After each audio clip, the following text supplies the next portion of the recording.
به ما کف روزها بزرگ شدیم دیگه.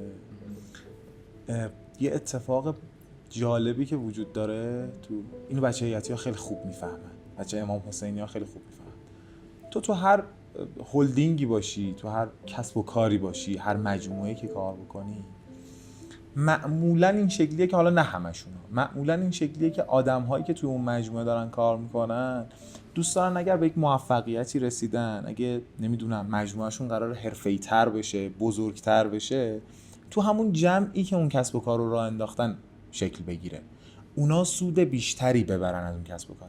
دم و دستگاه امام حسین تنها جاییه که تو خوشحال میشی میبینی مجلس شلوغ شده، خوشحال میشی میبینی آبدارخونه داره شلوغ میشه، رسانه داره شلوغ میشه، نمیدونم شاعره داره زیاد میشه. و اصلا اصلش هم همینه دیگه. ما باید یه فضایی رو راه بندازیم که آقا تو هم بیا، اون چه مبارک است این غم که تو در دلم. آره ببین این غمه انقدر برای ماها شیرینه که تازه وقتی ما دور هم دیگه میشینیم حالمون خوب میشه. یعنی یکی از همون چیزهایی که من همیشه سعی میکردم که حالا یعنی تو خط فکری تو حالا کارها رعایت بشه، اینکه آقا این عشق امام حسینه اصلا چیز عجیب غریبیه.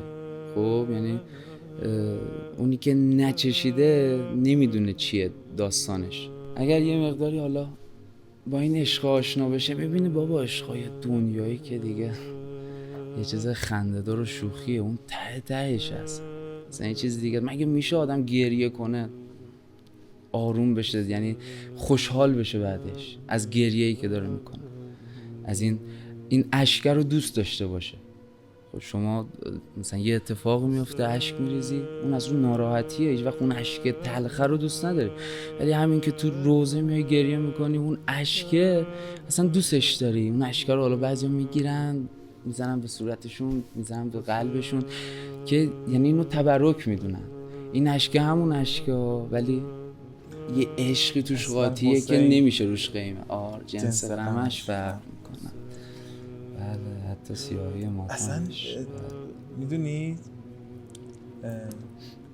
حتی مدل انتخاب کردن ما هم توی دور و اطراف و رفقامون نگاه میگن ببینیم کی امام حسین تره.